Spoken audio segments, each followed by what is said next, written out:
वालेकुम दोस्तों, क्या हाल चाल है? ठीक ठाक हो दोस्तों। मैं आज साजिद अली, तुम देख रहे हैं YouTube channel Sajid TV HD। दोस्तों आज ही तुहानू वीडियो दिखा रहे हैं दरिया रावी। इस टाइम मैं दरिया रावी के कंढे के खड़ा फैसलाबाद रोड के बिल्कुल उत्ते। दोस्तों दो हिफाजती बन बने हुए हैं फैसलाबाद रोड में बचाने वास्ते, महफूज रखने वास्ते, लेकिन दो हिफाजती बन टुट गए हैं। उस तो बाद फैसलाबाद रोड के बिल्कुल दरिया करीब आ गया, मशीनरी चल रही है, दो एक्सीवेटर, उस अलावा एक बिल्डोजर है तो एक ब्लेड ट्रैक्टर है। मिट्टी सट रहे हैं, पत्थर सट रहे हैं। इस बार दोस्तों पानी की स्पीड चेक करो, पानी बड़ा ज़्यादा दरिया पहले नालों इस टाइम पानी बड़ा ज़्यादा आ गया और मजीद इस टाइम क्योंकि चढ़दा पंजाब का पानी लांदे पंजाब आ रहा है, दरिया रावी सतलुज ब्यास इन्हां दरियावां विच पानी आ रहा है। उस अलावा फिर पानी और ज़्यादा आ रहा है, पानी की निस्बत ज़्यादा हो रही है तो फैसलाबाद रोड में नुकसान बड़ा ज़्यादा हो रहा है इस टाइम।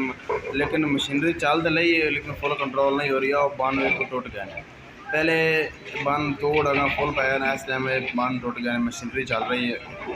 उसके अलावा पत्थर पुत्थर काफ़ी आए पे, कंटेनर काफ़ी पत्थर फट गए हैं। दो एक्सीवेटर चल रहे हैं, एक बिल्डोजर चल रहा है, एक प्लेट चल रहा है। प्लेट मिट्टी सट रहा है थले, उस पत्थर सट रहे हैं एक्सीवेटर नाल, दूसरा बिल्डोजर चैन वाला वो पिछू पत्थर दागते अगे लिया रहा है। इस बार दोस्तों जिहड़ा चढ़दा पंजाब है तो मैं उहदियां गल्लां सुनाना, वो अपने ते कितना खुश हो रहे हैं, कितना राजी हो रहे हैं।